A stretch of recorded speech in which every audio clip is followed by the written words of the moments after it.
찬송가 215장 찬송하시겠습니다. 찬송가 215장입니다.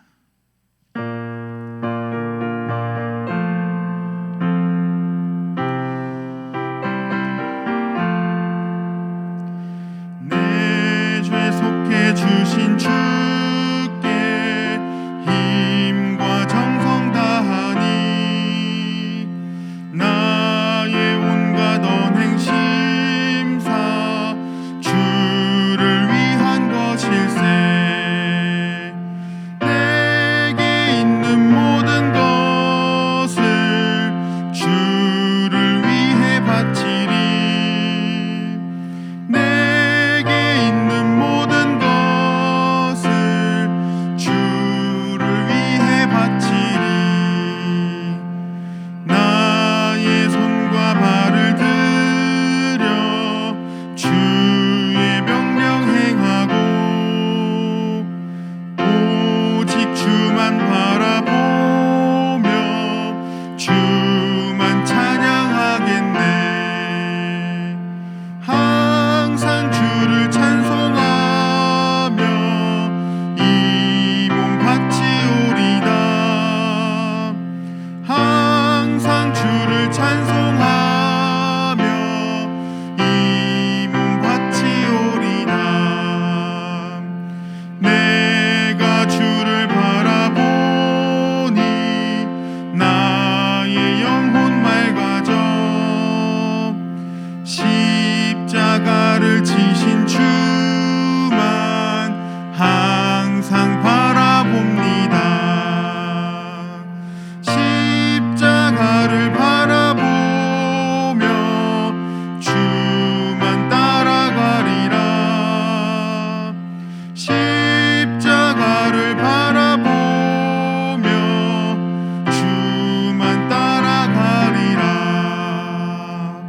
신기하고 놀라워라 영광스런 왕의 왕. 나를 친구 삼아 주사 편히 쉬게 하시네. 주의 날개 보호 아래 영원한 식 얻겠네. 주의 날개 보호 아래 영원한 식 얻겠네.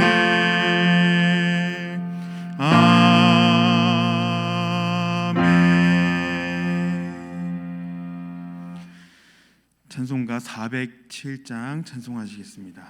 찬송가 407장입니다.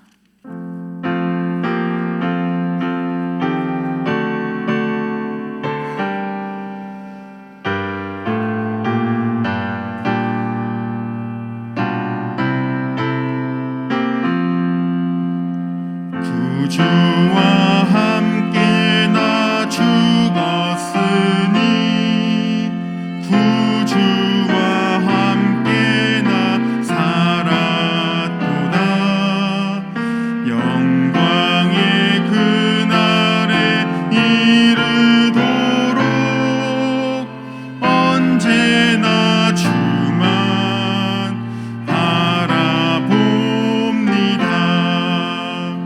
언제나 주는 날 사랑하사 언제나 새 생명 주시나니. 영광의 그날에 이르도록 언제나 주만 바라봅니다. 마음속에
다 495장 찬송하시겠습니다. 495장입니다.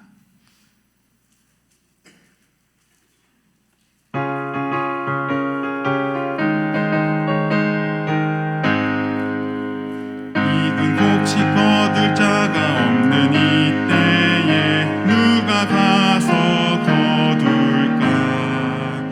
내가 어찌 게으르게 앉아 있을까? 어서 가자 밭으로 보내주소서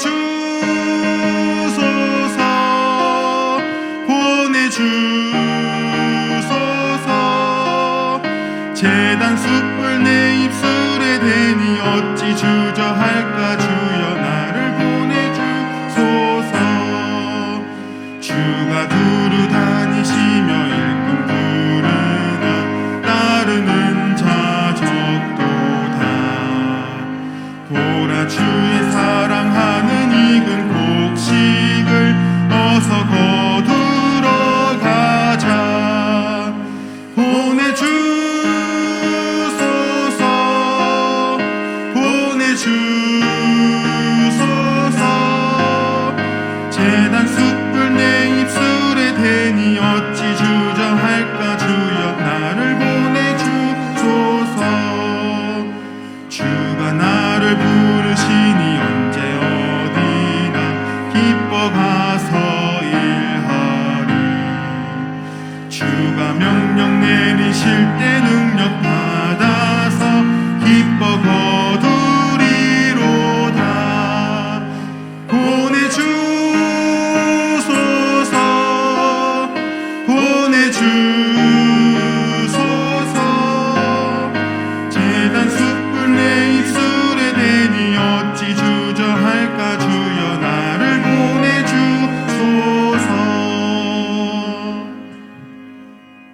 아멘.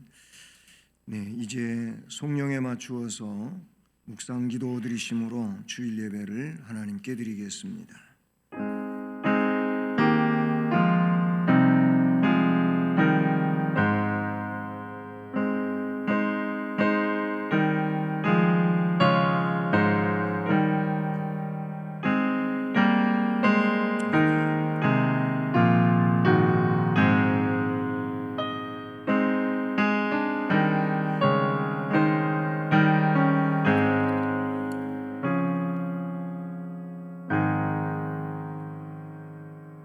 하나님은 우리에게 은혜를 베푸사 복을 주시고 그의 얼굴빛을 우리에게 비추사 주의 도를 땅 위에 주의 구원을 모든 나라에 알리소서. 하나님이여 민족들이 주를 찬송하게 하시며 모든 민족들이 주를 찬송하게 하소서. 아멘. 찬양을 받으시기에 합당하신 하나님께 찬송과 경배를 드립니다. 거룩한 주일 귀한 예배 시간, 이 시간도 우리 하나님 기뻐하시는 예배자로 예배하기를 원합니다. 성령께서 우리의 마음을 주장하시고 역사하셔서 온전하게 하옵소서. 예배 시간 처음부터 끝까지 하나님 홀로 주장하시고 영광을 받으시옵소서. 예수 그리스도의 이름으로 기원드립니다. 아멘. 자리에서 일어나셔서 찬송 37장을 찬송드리겠습니다.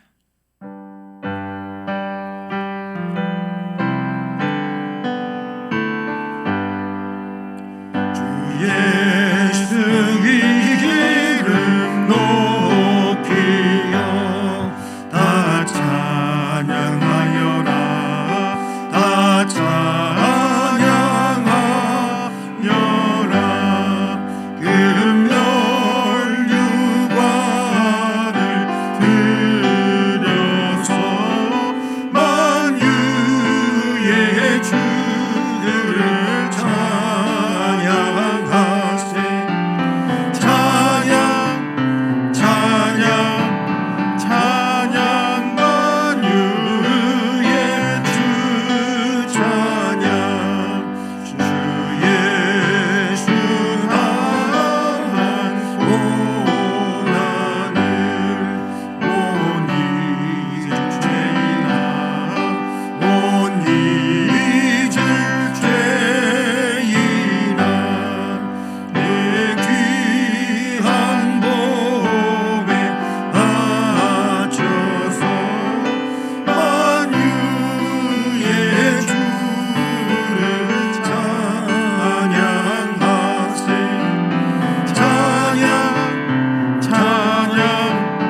성시교독은 교독문 제23번 시편 43편 말씀을 교독하시겠습니다.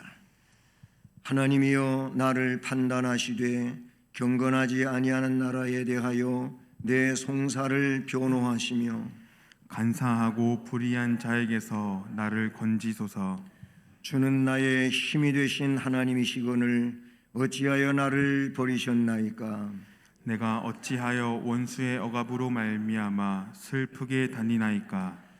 주의 빛과 주의 진리를 보내시어 나를 인도하시고 주의 거룩한 산과 주께서 계시는 곳에 이르게 하소서. 그런즉 내가 하나님의 제단에 나아가 나의 큰 기쁨의 하나님께 이르리니 하나님이여 나의 하나님이여 내가 수금으로 주를 찬양하리이다. 내 영혼아 내가 어찌하여 낙심하며 어찌하여 내 속에서 불안해하는가. 너는 하나님께 소망을 두라. 그가 나타나 도우심으로 말미암아 내 하나님을 여전히 찬송하리로다. 아멘. 전능하사 천지를 만드신 하나님 아버지를 내가 믿사오며 그 외아들 우리 주 예수 그리스도를 믿사오니 이는 성령으로 잉태하사 동정녀 마리아에게 나시고 본디오 빌라도에게 고난을 받으사 십자가에 못 박혀 죽으시고 장사한 지 사흘 만에 죽은 자 가운데서 다시 살아나시며 하늘에 오르사 전능하신 하나님 우편에 앉아 계시다가 저리로서 산자와 죽은 자를 심판하러 오시리라. 성령을 믿사오며 거룩한 공회와 성도가 서로 교통하는 것과 죄를 사하여 주시는 것과 몸이 다시 사는 것과 영원히 사는 것을 믿사옵나이다. 아멘. 2월의 말씀을 함께 암송하시겠습니다. 성령이 비둘기같이 그의 위에 강림하시더니 하늘로부터 소리가 나기를 너는 내 사랑하는 아들이라 내가 기뻐하노라 하시니라. 누가복음 3장 22절 말씀. 아멘. 자리에 앉으셔서 찬송 264장을 찬송드립니다.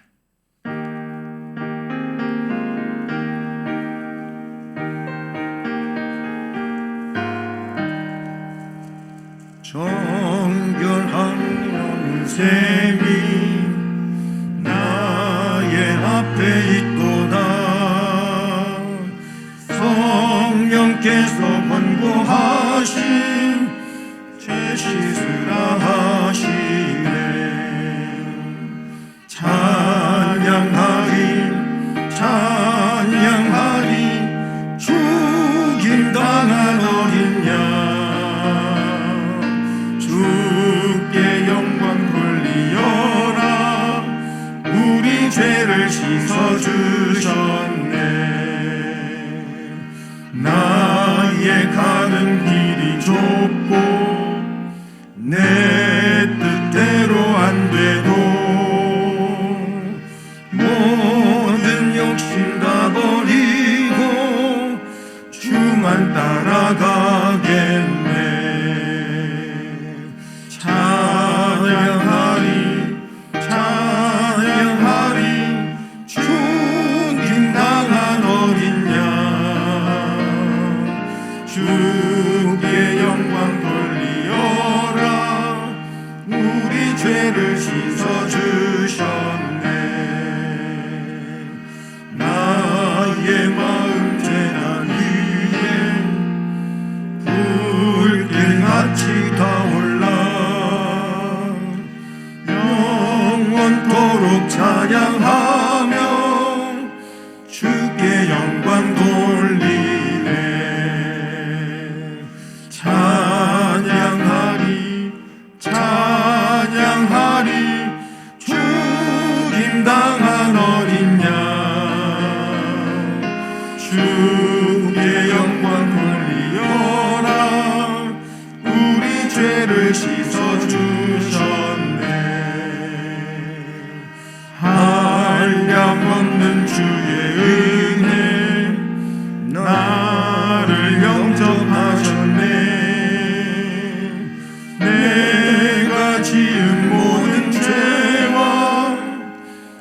죄를 용서하셨네. 찬양하리 찬양하리 죽임당한 어린 양 주께 영광 돌리어라. 우리 죄를 씻어주셨네. 성부 하나님께 영광, 성자 예수께 영광, 성령님께 또한 영광 모두 돌려드리세. 찬양하리 찬양하리 죽임당한 어린 양 주께 영광 돌리어라. 우리 죄를 씻어주셨네.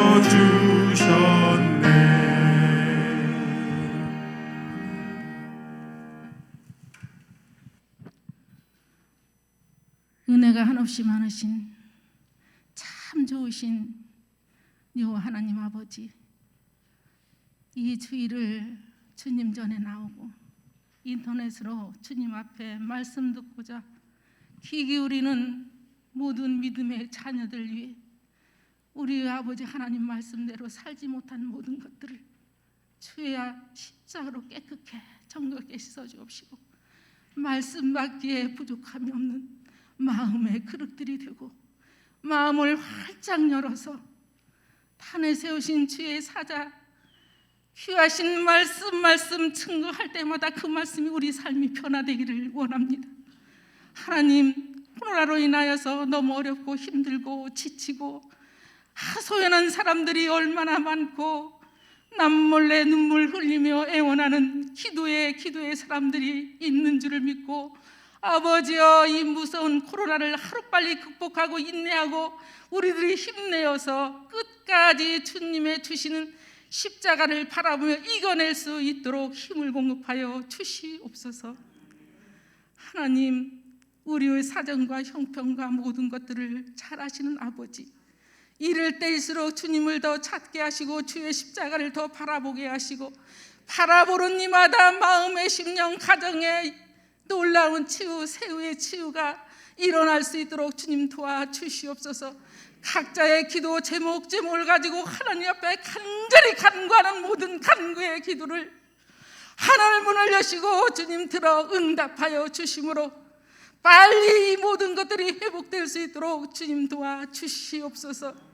주의 사자 날마다 얼마나 마음이 아프고 찢기며 주의 십자가 아래서 눈물을 흘리며 다시가는 기도 소리를 주님 외명하여 마시고 성령의 갑절의 영감을 주님 허락하여 주심으로 단에서 쏟아지는 말씀이 우리 심령이 새로워지고 폭포수 같은 놀라운 역사가 있게 하여 주시옵소서.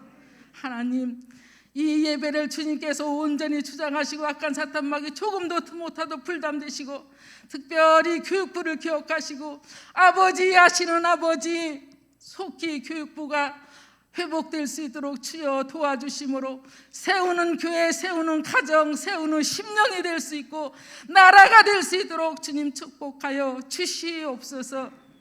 예배 곳곳마다 도우시는 손길, 눈물의 아버지 하는 마음 가지고 주 앞에 아버지 하는 빗자락 한 자리라도 듣는 모든 이들의 정성과 마음을 주님 헤아려 주시사 축복하여 주시옵소서. 이 예배를 주께 간절히 의지하며 나를 권하신 예수님의 이름으로 기도 올려 싸움나이다.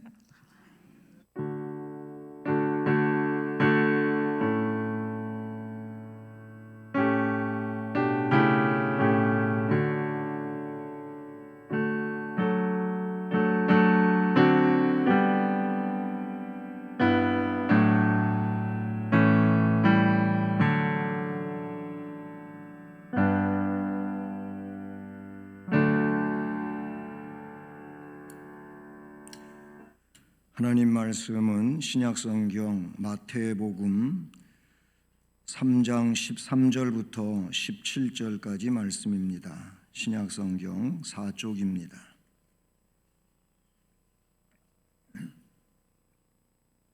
마태복음 3장 13절로 17절 말씀을 함께 봉독하며 봤습니다. 이때에 예수께서 갈릴리로부터 요단강에 이르러 요한에게 세례를 받으려 하시니 요한이 말려 이르되 내가 당신에게서 세례를 받아야 할 터인데 당신이 내게로 오시나이까? 예수께서 대답하여 이르시되 이제 허락하라. 우리가 이와 같이 하여 모든 의를 이루는 것이 합당하니라 하시니 이에 요한이 허락하는지라. 예수께서 세례를 받으시고 곧 물에서 올라오실새 하늘이 열리고 하나님의 성령이 비둘기같이 내려 자기 위에 임하심을 보시더니 하늘로부터 소리가 있어 말씀하시되 이는 내 사랑하는 아들이요 내 기뻐하는 자라 하시니라. 아멘. 기도드리겠습니다. 말씀하시는 하나님, 이 시간도 부족한 종의 입술을 통하여 말씀하시며 증언되어지는 말씀을 통하여 우리 모두에게 하나님의 음성이 들려지게 하시고 그 음성으로 하나님을 의지하게 하시고 우리 하나님을 깊이 만나며 하나님의 원하심을 따라 살아가는 결단에 이르게 하시고 삶이 되게 하옵소서. 부족한 종을 이 시간도 주께서 붙잡고 은혜의 도구로 쓰시옵기를 원하오며 예수 그리스도의 이름으로 기도드립니다. 아멘. 할렐루야. 날씨가 미리 성탄절 때 많이 추웠다가 조금 한겨울 추위에 다른 해보다 약하더니 또 입춘을 전후해서 많이 춥습니다. 조금 늦게까지 춥는 것 같습니다. 추위에 건강 유의하시고 또 예배 드리는데 이 시간도 집중해서 말씀을 들으며 말씀의 복을 받는 시간이 되기를 축복합니다. 2월달 암송 말씀은 누가복음 3장 22절 말씀이죠. 예수님 세례 받으시고 또 세례 받은 직후에 있었던 그 내용이 우리가 암송하는 말씀이죠. 오늘 이 마태복음 3장의 말씀도 누가복음 내용과 같은 그런 내용이 됩니다. 누가복음에 우리가 암송하는 말씀하고는 조금 문장 구성이 다르게 돼 있어서 좀 혼돈이 될 수는 있지만은 바로 같은 맥락에 있는 본문을 오늘 설교하고자 하는 겁니다. 오늘 16절을 보면 16절 17절이 누가복음 3장 22절하고 같은 의미의 말씀인데요. 예수께서 세례를 받으시고 곧 물에서 올라오시는데 그때 하늘이 열리고 하나님의 성령이 비둘기같이 내려 자기 위에 임하심을 보시더니 하늘로부터 소리가 있어 말씀하시되 이는 내 사랑하는 아들이요 내 기뻐하는 자라 하시니라. 이렇게 되어 있죠. 누가복음 3장 22절은 성령이 비둘기 같은 형체로 세례받으신 예수의 위에 오셨습니다. 그렇게 오시게 되는데 강림하시는데 그때 하늘로부터 소리가 나기를 너는 내 사랑하는 아들이라 내가 너를 기뻐하노라 하시니라. 누가복음은 그렇게 되어 있습니다. 자, 이 말씀을 우리가 암송하는 말씀인데 이 말씀을 통하여 또 한 달을 은혜 받고 살아가기 위해서 이 시간 설교할 때 이 말씀에서 또 주의 뜻을 깨닫고 은혜 받는 귀한 시간 되기를 바랍니다. 세례 요한이 유대 광야에서 회개의 메시지를 외칩니다. 그리고 요단강에서 세례를 베풀게 되는데 그런 그 회개의 메시지라든지 세례를 베풀면서 하는 말들이 메시아의 심판을 열심히 예고하는 그런 내용을 세례 요한이 감당하지요. 그때 바로 예수님께서 오늘 본문에 보면 그 세례 요한이 세례를 베푸는 곳에 오십니다. 그곳에 조용히 예수께서 오셔서 자신은 사실은 세례를 받을 이유가 없어요. 예수님 뭐 세례 받으셔야 됩니까? 세례 받을 이유가 없지요. 그럼에도 불구하고 세례 요한에게 세례 받기를 간청을 합니다. 그러나 세례 요한은 예수님을 바라본 순간에 그 나사렛 예수가 메시아라고 하는 것을 알게 되고, 그래서 그는 이렇게 말합니다. 내가 당신에게 세례를 받아야 할 터인데 당신이 내게로 오십니까? 내가 당신한테 세례 받아야 되는데 왜 나한테 세례를 베풀라고 하십니까? 이렇게 말하죠. 그때 예수님은 거절하는 그 세례 요한에게 허락해라. 그래서 모든 의를 이루어야 되지 않겠느냐, 그런 말씀을 하십니다. 그 말을 들은 세례 요한은 예수님에게 세례를 베풀게 되고, 세례를 받은 예수님이 하늘이 열리고 성령이 비둘기같이 임하시고 하늘에 음성이 들려왔다고 하는 것이 오늘 본문의 내용입니다. 그래서 오늘 제목은 세례를 받으신 예수 그리스도인데, 우선 우리는 이 말씀에서 세례 요한에 대해서 좀 생각을 해보고 싶습니다. 그런데 말씀에 나타나고 있는 내용에는 그런 의미가 별로 없지만은, 그러나 전후에서 세례 요한을 살펴보게 되면은 세례 요한은 아주 명성을 떨치고 있었다, 그렇게 볼 수가 있어요. 세례 요한의 명성, 간단히 이야기하면 그 당시 세례 요한은 사람들로부터 저 사람이 메시아인가 보다 라는 착각을 할 정도로, 뭐 성경에 메시아 사상이 쭉 창세기서부터 나오잖아요. 그런데 그 메시아가 아직도 못 왔는데 요한을 보니까, 이 세례 요한을 보니까 하는 모든 나타나는 증상들이 메시아나 다름이 없는 거예요. 저 사람이 메시아인가 보다 하고 이 세례 요한을 많은 사람들이 추앙하며 따르고 있었거든요.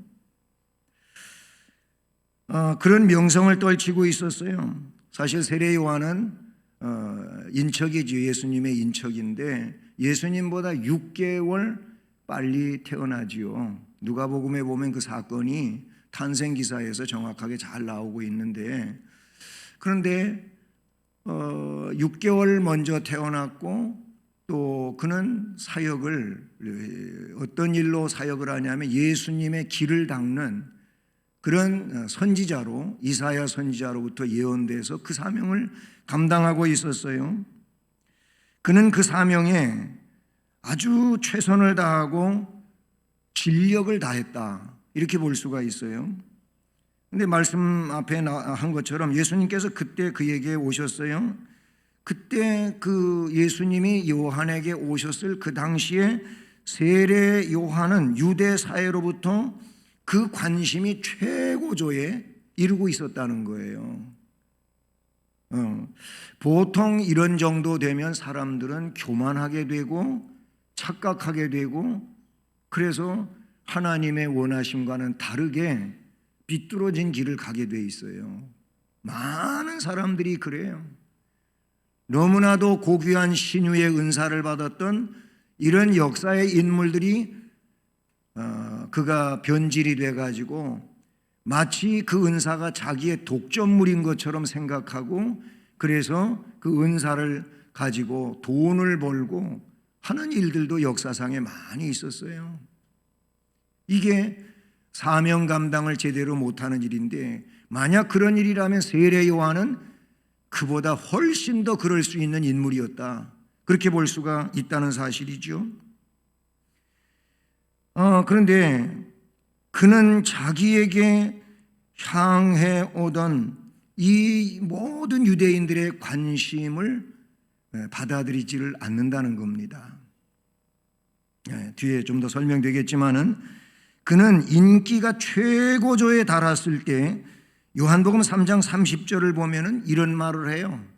나는 그분을 위해서 길 닦으러 온 사람이기 때문에 그분이 정말 오셨다면 그분은 흥하여야 하겠고 나는 쇠하여야 하리라.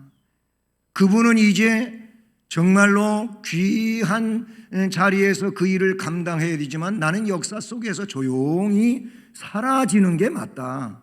이런 얘기를 해요. 요한복음 1장 25절에 보면은 유대인들이 어떤 심부름꾼을 보내가지고 요한에게 물어봐요. 당신이 그리스도냐? 나 아니다. 당신이 빛이냐? 나 아니다. 그러면 당신은 뭐냐? 라고 이런 얘기를 물어요. 그래서 요한복음 1장 25절에 이 세례 요한의 대답이 그리스도도 아니고 엘리야도 아니고 선지자도 아니다. 그럼 당신이 그리스도도 아니고 엘리야도 아니고 선지자도 아니라면 도대체 당신은 누구냐? 이런 얘기가 요한복음에 펼쳐지고 있어요. 그는요 순간적인 자기 과시욕에 사로잡혀 가지고 사리를 분별하지 못하는 이 얄팍한 그런 신앙의 소유자가 아니었던 거예요. 내가 누군지, 내 사명이 뭔지, 내가 누구를 위해 살아야 되는지 이거를 아주 분명하게 알았던 신앙 철학이 확고했던 이런 인물이었다. 여러분, 신앙생활 하면서 직분에 대하여 교만하고 어떤 자기 은사에 대하여 교만하고 그런 사람들이 얼마나 많습니까? 그래서 무너지는 거예요. 그 사람은 그 직분 받은 게 아주 크게 잘못된 거지요. 그 직분 때문에 그렇게 교만하게 되고 잘못되니까 차라리 그 직분이 아니었으면 그런 위치에도 가지 않았을 겁니다. 왜 집사님 때 잘하던 사람이 안수 집사가 되거나 권사님이 되거나 아니면 장로님이 되면 왜 교만해지는 겁니까? 이건 하나님 앞에 큰 문제가 아닐 수가 없는 거예요.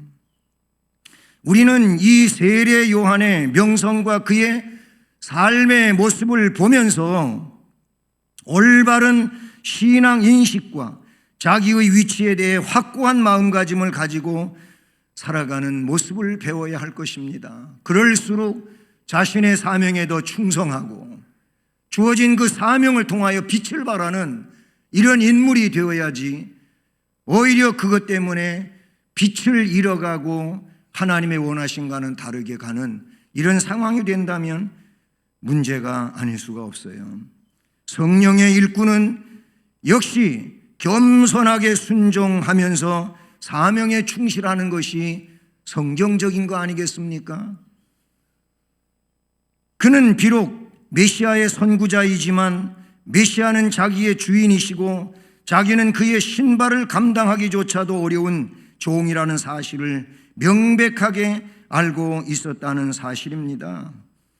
요한복음 1장 20절로 28절에서 또는 요한복음 그 1장 30절로 34절에서 더 나아가서는 요한복음 3장 26절로 30절에서 세례 요한은 자신의 정체성이 뭔지를 분명하게 알고 증언하고 있는 내용을 볼 수 있다는 사실입니다.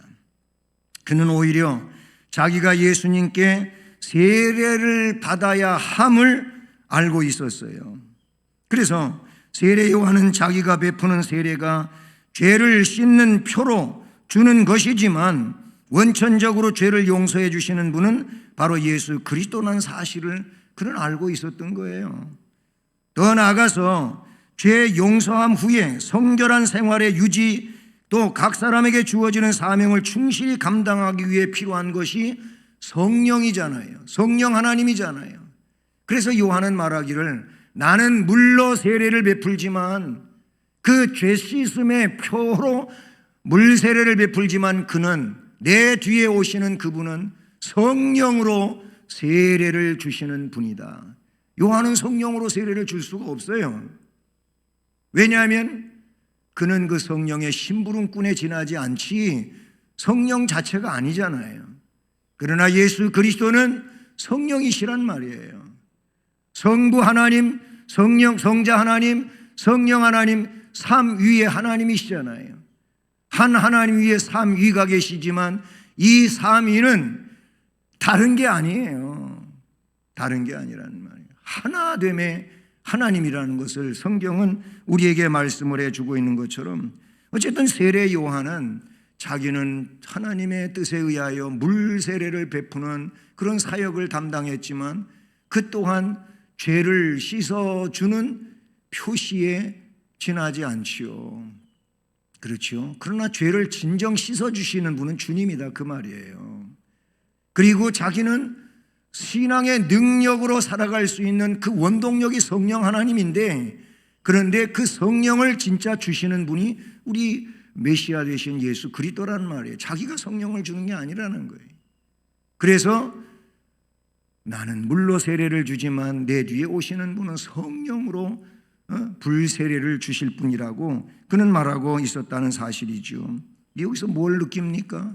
우리는 내가 어떤 위대하게 사역을 감당할지라도 다 주님의 은혜예요. 성령의 역사예요. 바울 사도도 그랬잖아요.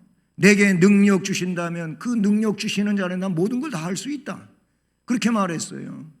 바울 사도도 그렇게 말하지 않았습니까? 얼마나 위대한 사도입니까? 그러나 주님의 역사하심 속에서 일을 감당하고 있는 것이지, 그게 내 어떤 의지라든지 지식이라든지 뭐 경험이라든지 이런 게 아니라는 거예요.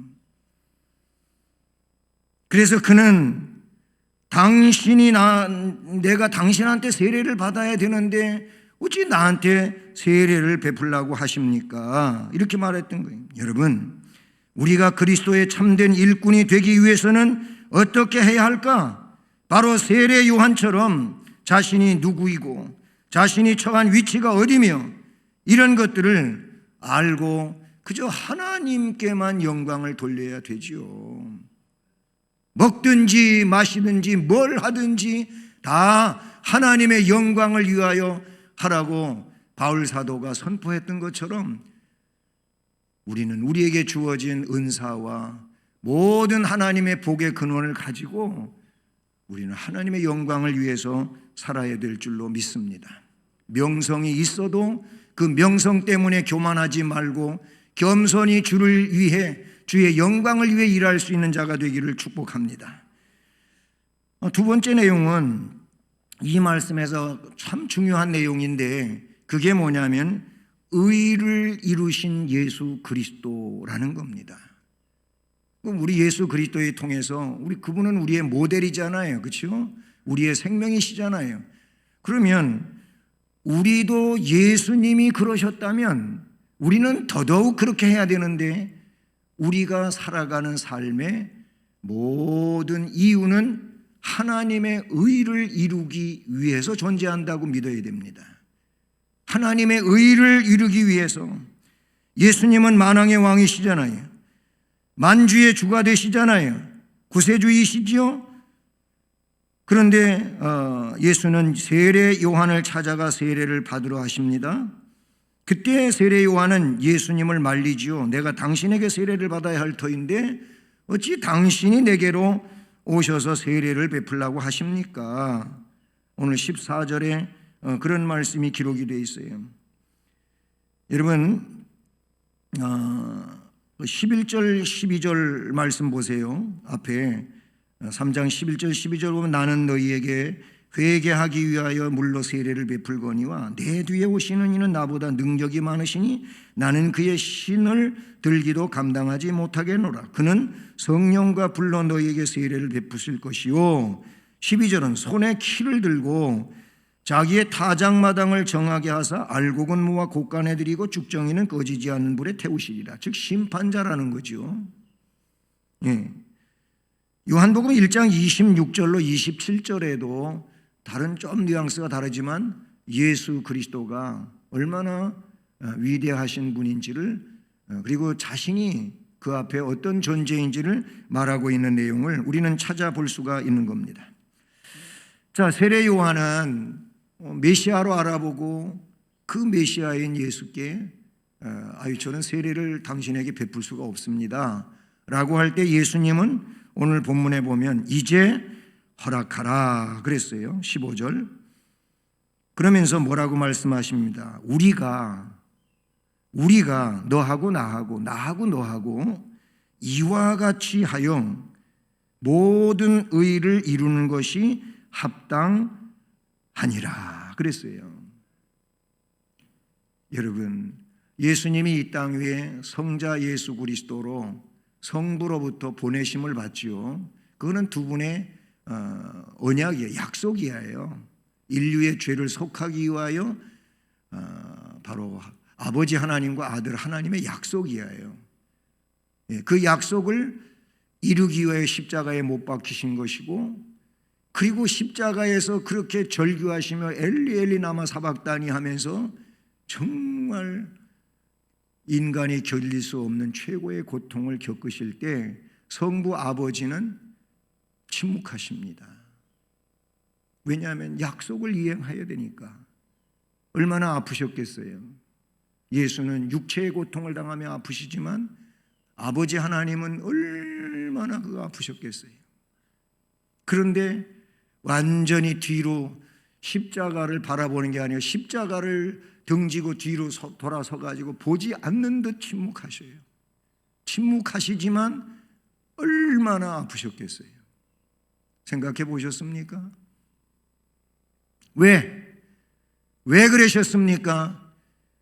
나와 여러분과 저의 모든 죄를 씻고 멸망에서 생명으로 옮겨 영생의 복을 받게 하시려고 그 일을 감당해야 되니까, 그 약속대로 되어져야 되니까 그렇게 하신 거예요.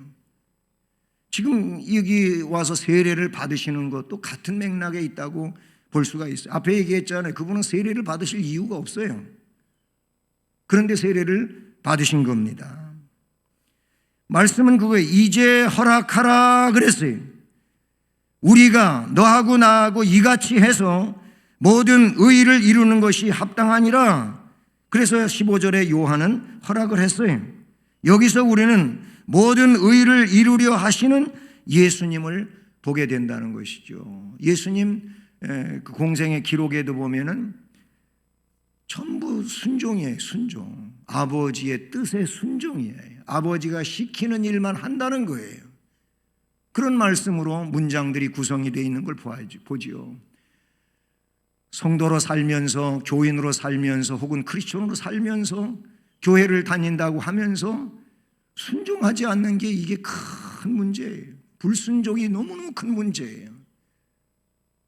고집 때문에, 아집 때문에, 자기의 어떤 경험과 그 철학 때문에 성경의 내용으로 돌아가지를 못하고 거기에 기준에 매달려 가지고 불순종하는 겁니다. 말씀에 순종하지 않는 겁니다. 이것처럼 큰 영적 질병이 없어요.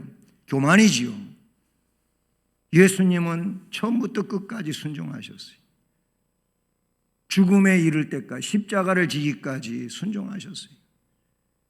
아니, 겟세마네 동산에서 기도하시고 그 감람산에서 가룟 유다를 위시해서 온 파송된 자들에게 검과 몽치를 가지고 왔다 그랬어요. 그런 자들에게 체포되실 때에도 베드로는 의분에 넘쳐나가지고 준비된 칼을 가지고 뽑아가지고 말고의 귀를 깎아내렸잖아요.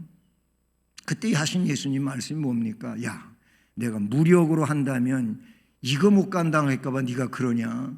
하늘에 천군 천사 12영도도 되는 천군을 동원한다면 내가 못할 일이 뭐 있냔 말이에요.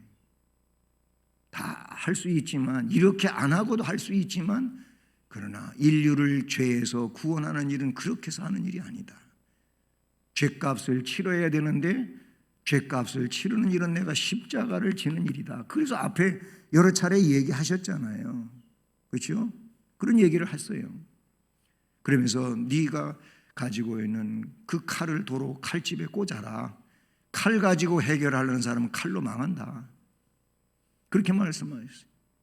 그렇게 해서 속죄가 될 일이 아니지 않느냐라고 말씀하신 내용이지 않습니까? 그게 뭐예요? 모든 의를 이루시는 일이라고 볼 수가 있어요. 하나님의 계획을 이루는 데 초점을 맞춘 겁니다. 예수님의 행동은 언제나 진리대로 행하는 순수하고 온전한 것이었어요. 본문에 예수님께서 죄가 없으심에도 불구하고 세례 요한에게 죄 사함의 증표인 세례를 받으시고 세례 요한이 도저히 그럴 수 없다고 사양하자 세례 요한의 겸양을 일축하시면서 세례를 베풀 것을 명령하신 장면은 바로 이러한 사실들을 대변하고 있는 내용이라 그런 얘기죠. 여러분, 하나님의 백성은 겸손으로 일관해야 됩니다. 겸손이에요. 말씀하셨어요. 오늘 새벽에도 얘기했지만 하나님은 교만한 자를 물리치십니다. 겸손한 자에게 은혜를 주십니다. 예, 순종하겠습니다. 예, 그렇게 하겠습니다. 부족하지만 해보겠습니다. 이게 맞는 거예요. 그렇지 아니하고 자기 주장을 펼치고 그러면은 이게 하나님 앞에는 문제가 될 수밖에 없다는 사실이죠. 예수께서 세례를 받으시려 했던 것은 예수의 사역 과정에서 그것이 자신의 사역을 온전하게 하는 중요한 과정이었기 때문이라고 볼 수가 있는 것이죠. 그러니 예수께서 이 땅에 오신 것은 말씀에 있는 것처럼 의를 이루기 위함이었다. 우리가 하나님의 자녀로 부름을 받고 그리고 하나님의 역사를 위해서 세례를 받고 성령의 은혜가 임하게 된 것도 의를 이루기 위해서 그렇게 된 것을 믿으시기 바랍니다. 뭐 그래요. 우리가 직분을 받고 우리가 임명을 받고 이런 게 다 뭐냐면은 의를 이루기 위해서 그렇게 되어진 거라고 믿으셔야 된단 말이에요. 뭐예요? 의가 뭐예요? 하나님의 뜻이에요. 하나님의 뜻을 이루기 위하여 우리에게 세례도 베풀어졌고 직분도 주어지고 한 건데 하나님의 의를 이루고 계시냐? 한번 스스로 생각해 보시기를 바라는 겁니다. 마지막으로 중요한 것은 하나님의 아들 예수 그리스도가 선포되어집니다. 세례 받고 나서 16절 이하에 예수께서 세례를 받으시고 곧 물에서 올라오십니다. 이제 세례에 대한 오늘 우리 성경에 보면은 거기 다 번호가 붙여져 있잖아. 세례는 다 번호가 붙여져 있어요. 그래서 그 밑에 성경 난회에 보면은 침례로 돼 있지요. 뭐 침례교회는 그래서 자꾸 침례 받아야 되지 세례하면 안 된다. 세례라고 하는 이 말은 침례의 약식적 내용으로 그렇게 우리가 이해를 하고 있지 않습니까? 우리 장로교회는 약식 세례를 베풀지요. 뭐 이런 얘기 나올 때마다 말하는 것이지만은 만약에 침례를 주장하고 침례 받아야만 된다고, 침례가 뭐냐면 물 속에다가 강물이든지 그런 물 속에다가 집어넣었다가 꺼내는 게 이 침례거든요. 그게 침례예요. 그런 주장이에요. 그래야만 올바른 것이라고 한다면 저는 더 원론적으로 이야기해서 예수님이 세례받았던 그곳에 가서 세례받아야 진짜다 이렇게 말할 수밖에 없어요. 예? 이것은 하나의 의식입니다. 의식이에요. 그래서 표시란 말이죠. 물을 집례자가 손에다가 이렇게 떠가지고 머리에 갖다가 이렇게 끼얹는 것은 이 사람은 물속에 잠겼다고 하는 의미를 부여하는 거예요. 이 사람은 완전히 물속에 빠진 사람이라고 하는 것을 의미를 부여하는 거잖아요. 성지순례 갔다 요단강에 예수님 세례 장소에 갔었어요. 거기서 페트병에다가 물을 떴어요. 그래가지고 그 한 2병 떠가지고 그해 가지고 와서 세례 받는 이들에게 그 물 쓰려고 가지고 오다가 이게 공항에서 문제가 생길 것 같아요.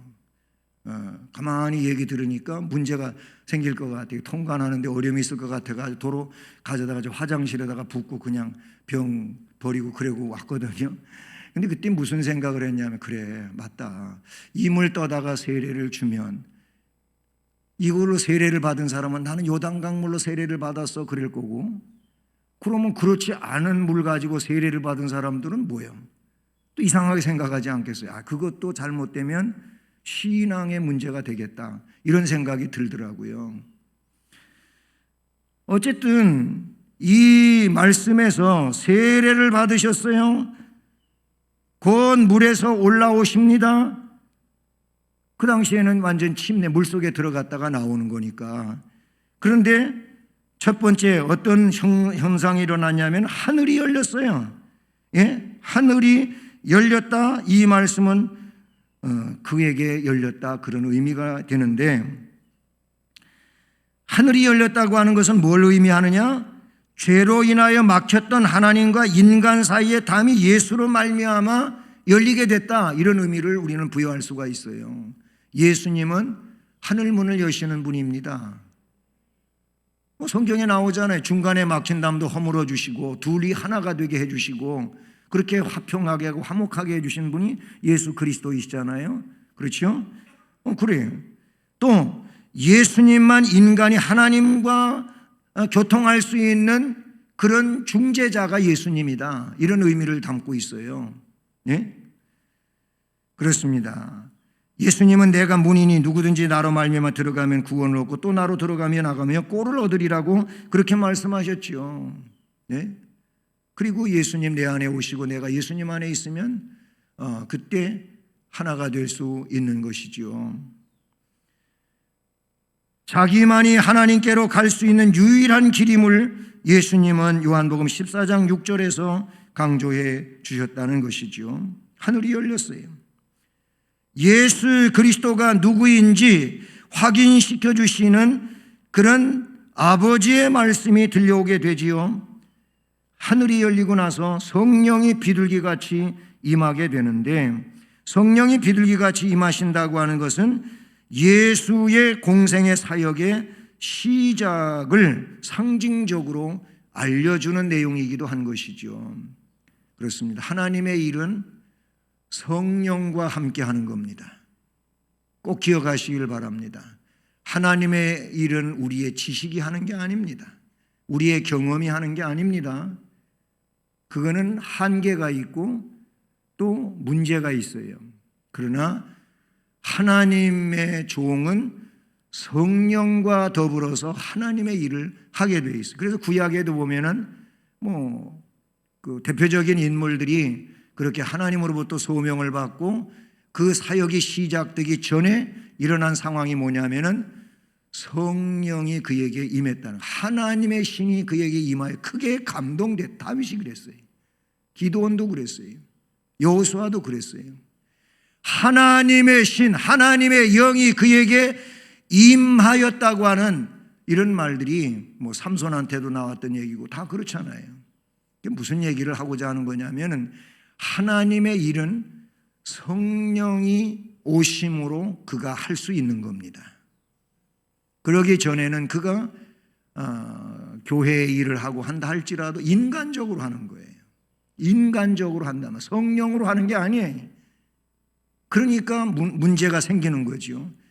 하나님의 일, 교회의 일은 성령으로 해야 된다. 그것을 우리는 이 말씀에서 느낄 수가 있는 것이죠. 예수님의 사역이 하나님과 인간 사이를 화평케 하는데 성령은 감동과 감화를 통해서 그 일을 주도하게 하시는 줄로 믿습니다. 비둘기로 같이 임했다 그랬잖아요. 여러분, 비둘기는요 인류의 공통적 평화의 상징이죠. 여러분, 성령은 역사하여 평화를 이루게 하시는 줄로 믿습니다. 성령은 인간적으로 인간의 감정이 격하고 완악하게 돼가지고 그런 잘못된 싸움을 싸우게 하지는 절대 않습니다. 성령은 그런 것도 녹여가지고 평화롭게 만드는 거예요.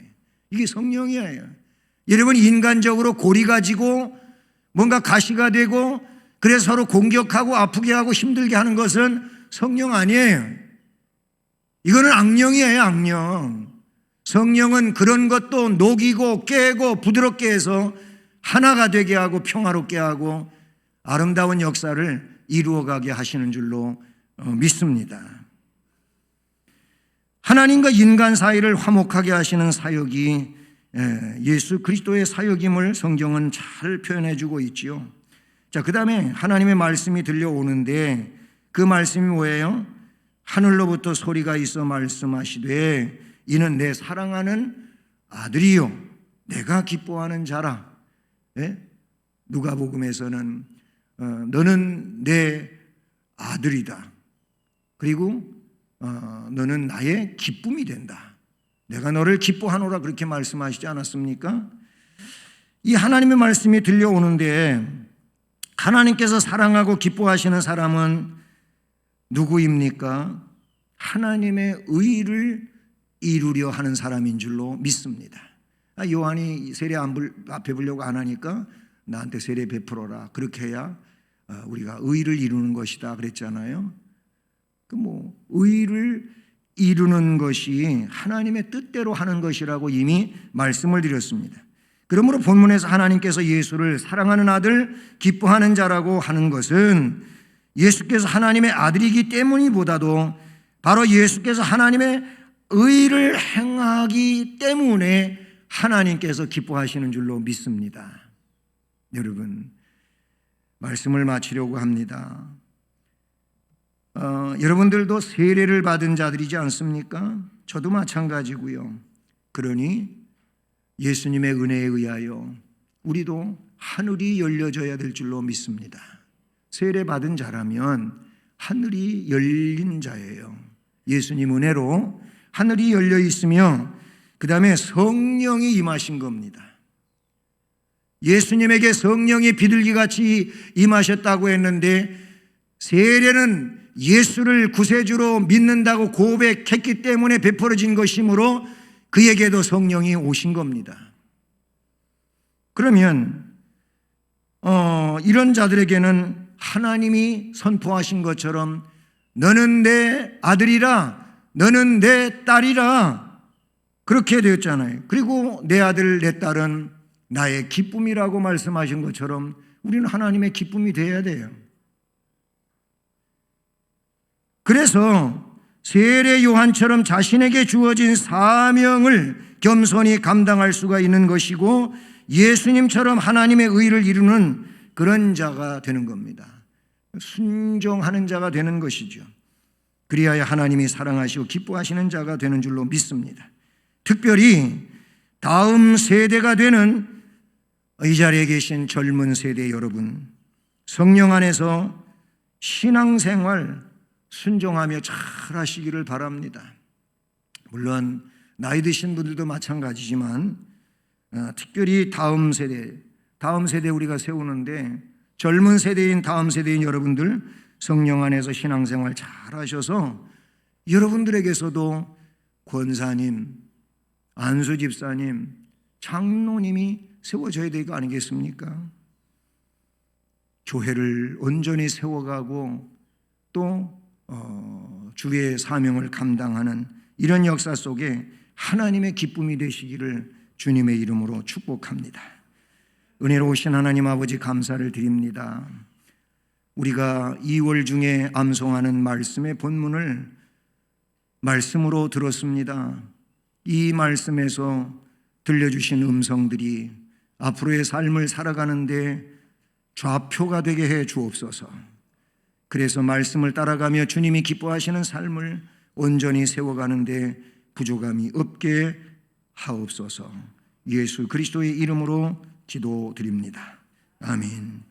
찬송 265장을 찬송드리겠습니다.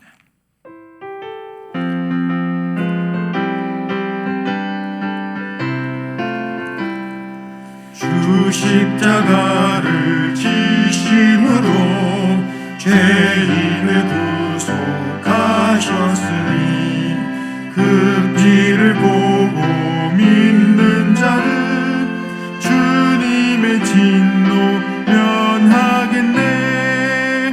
내가 그 피를 유월절 그 양의 피를 볼 때에 내가 널 넘어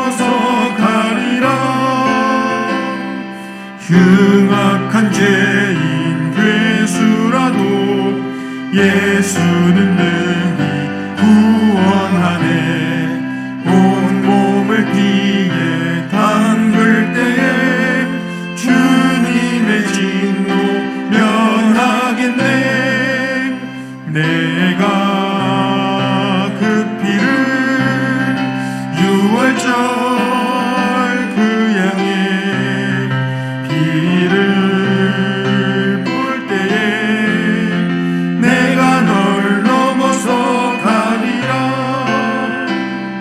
심판할 때에 모든 백성 행하는 대로 보응받네.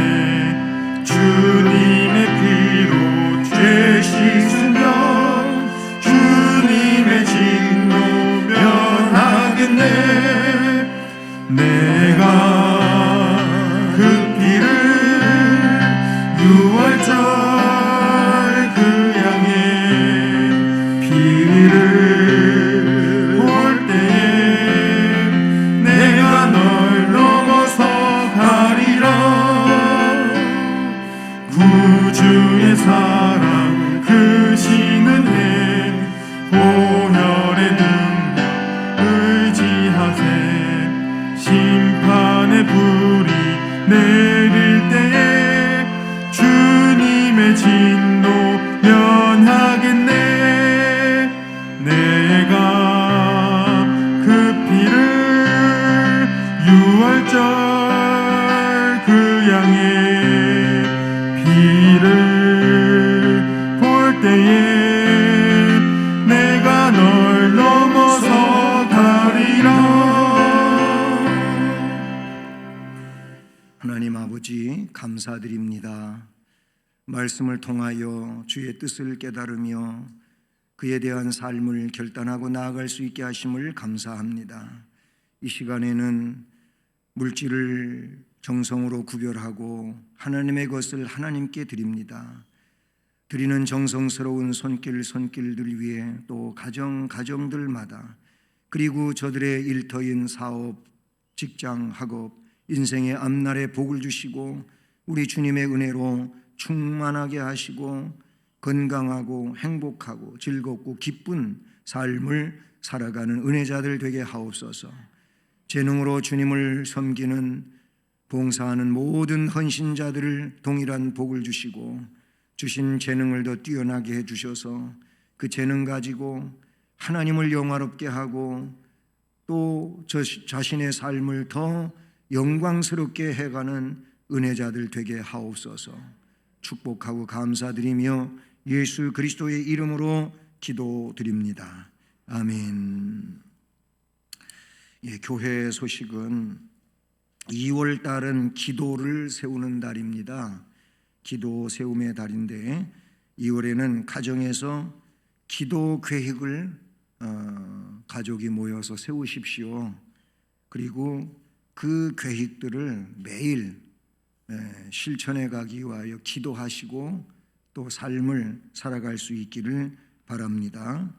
그냥 달표만 가지고 그렇게 지나가지 마시고 이런 일들을 매달 시행할 수 있기를 바랍니다. 그리고 권사님들은 지난번 권사회에 모여서 기도 제목들을 써내셨지 않습니까? 그거를 종합해서 기도 카드가 만들어졌어요. 이거를 안내위원들에게 맡겨놓으셨다고 하니까 우리 권사님들은 그 기도 카드를 안내위원들에게서 받아가시기를 바라고요. 그리고 오늘 2부 예배 후에는 임시 당회가 있습니다. 우리 당회원들은 2부 예배 후 당회실로 모이시기 바랍니다. 그리고 코로나19 변이 오미크론의 확산이 매우 많습니다. 어제 같은 경우에는 3만 6천 몇백 명 이렇게 나왔죠. 수원도 1,000명이 넘어갔고요. 근데 이 숫자의 한 80%는 전부 오미크론이라고 그렇게 이야기를 하는데 어쨌든 교인들 중에도 제가 보고받은 내용은 가족 중에 한 사람이 확진자와 연루돼서 그래서 가족이 다 교회를 못 오시는 가정들도 생겨나고 이렇게 되는 상황입니다. 때문에 항상 지난 주일날도 명절 이제 지나면서 사람 많이 안 만나는 게 좋겠습니다. 어디 가서 일단 마스크 벗고 식사하는 일을 좀 삼가했으면 좋겠습니다. 이런 말씀을 드리지 않았어요. 우리가 주의해야 됩니다. 조심해야 되지요. 그렇게 해서 건강하시길 바라고, 혹시라도 증상이 좀 있으시면 일단 자가격리부터 자신이 해야 돼요. 그리고 그냥 선별진료소 가서 검사해달라고 해서 안 해요. 요즘 안 해줘요.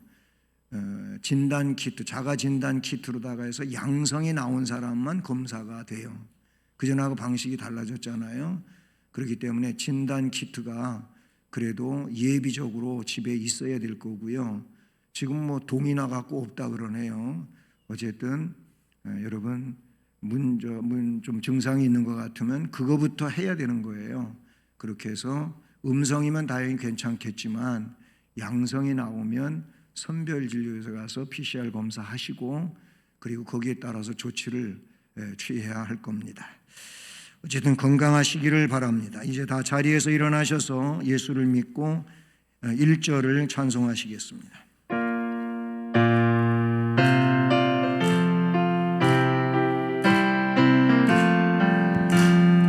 예수를 믿고 예수를 배워 바른 길 가니 서로가 돕고 서로가 아껴 언제나 즐거워. 우리 교회 즐거운 교회,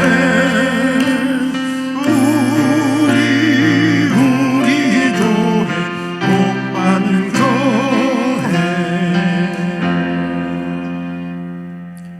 지금은 구주 예수 그리스도의 은혜와 하나님 아버지 극진하신 사랑과 성령의 교통, 위로, 인도, 보호, 깨닫게 하시며 충만하게 해주시는 역사가 오늘도 말씀을 들으며 은혜 받고 결단하며 나가는 성도들 머리머리 위에, 또 가정, 일터, 앞날과 우리 교회와 이 나라 이 민족 위에 이제로 영원까지 함께 계실지어다.